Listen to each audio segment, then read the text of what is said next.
ආස්වැසුම නවතම තොරතුරු YouTube නාලිකාවට ඔයාලා හැමදෙනාම සාදරයෙන් පිළිගන්නවා.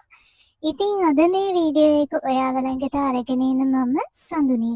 අද වීඩියෝ එකෙන් කතා කිරීමට බලාපොරොත්තු වෙන්නේ අප්‍රේල් මාසයේ සඳහා රජය විසින් බඩු මල්ලක ආධාරයක් ඔබලාට ලබා දෙනවාද නැතිද කාරණේ සම්බන්ධයෙන්ුයි. ඉතින් වීඩියෝ එකට යන්න කලින් වීඩියෝ එක බලන හැම දෙනාම අනිවාර්යයෙන්ම අස්වැසුම නවතම තොරතුරු YouTube නාලිකාව දැන්ම subscribe කරන්න. ඒ වගේම ඊට එහා පැත්තෙන් තියෙන බෙල් පොත්තමත් ඔබන්න.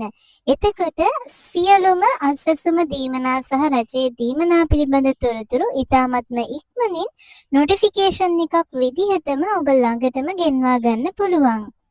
ඉතින් ඔන්න ගොඩක් අය අහපු කාරණයක් සහ ගොඩක් අය දැකලා තිබ්බ දෙයක් තමයි මේ විදිහට අප්‍රේල් මාසයේ සඳහා රජයෙන් සහන මිලට බඩු මල්ලක් හෝ රජයෙන් නොමිලේ බඩු මල්ලක් ලබා දෙනවාද කියලා බොහෝ දෙනෙක් විමසීම් කරා. ඉතින් ඒ නිසා තමයි මේ පිළිබඳව ඔබලාව දැනුවත් කරන්න අත්‍යවශ්‍යමයි කියලා හිතුනේ. ඉතින් මේ විදිහට අප්‍රේල් මාසයේ සඳහා බඩු මල්ලක් හෝ වවුචර් පත් දීමනාවක් දෙනවා කියලා මේ වෙනකම් කිසිදු තැනක දැනුම් දීමක් ඒ වගේම කිසිදු තැනක වාර්තාවක් සඳහන් වෙන්නේ නැහැ.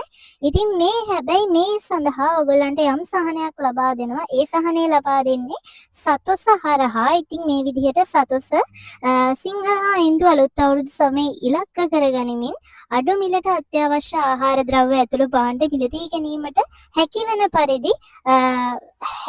පරිදි ඔයගලන්ට ලබා දීමට කටයුතු කරනවා කියලා පැහැදිලිව සඳහන් කරලා තියෙනවා. ඉතින් 20 වෙනිදා ඉඳන්ම මේ ක්‍රියාවලිය සිද්ධ වෙනවා. ඉතින් මේ විදිහට ඔයගොල්ලන්ට අත්‍යවශ්‍ය භාණ්ඩ වර්ග 600කට 40ක් දක්වාම වට්ටම් පිරිනැමෙන ක්‍රියාවලියක් තමයි සිද්ධ කරන්නේ. ඒ විතරක් නෙමෙයි රුපියල් 2500කට වැඩි හැම බිල් පතකටම තෑග පිරිනමන කූපන් පතකුත් ඔයගොල්ලන්ට ලබා දෙනවා. ඉතින් මේ කූපන් පත් වලින් තෝරාගෙන දිනුම් මැදීමක් සිද්ධ කරලා අවසානයේදී PAW ඉලෙක්ට්‍රික් මෝටර් රථයක් ඒ වගේම ඉලෙක්ට්‍රික් ස්කූටර් යතුරු පැදිය හා ගෘහ භාණ්ඩ කට්ටල ස්මාර්ට් ජංගම දුරකථන ආදී තෑගි ලබා දෙනවා කියලා නම් සඳහන් වෙනවා.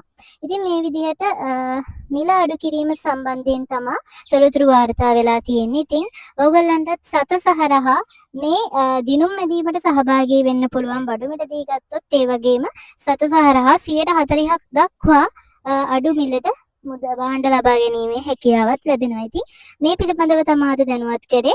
ඉතින් වීඩියෝ එක හොඳ නම් අනිවාර්යෙන් වීඩියෝ එකට ලයික් එකක් දාන්න. ඒ වගේම ඉදිරියටත් මෙවැනි පුවත් දැනගන්න අනිවාර්යෙන් පහළ තියෙන කළු පාට subscribe button එක ක්ලික් කරලා අස්වැසුම නවතම තොරතුරු YouTube නාලිකාව දැන්ම subscribe කරන්න. එහෙනම් ඉතින් ආයෙ පාරක් අලුත් වීඩියෝ එකක් අරගෙන එන්නම්. එතකන් හැම දිනාටම ජය ජය වේවා.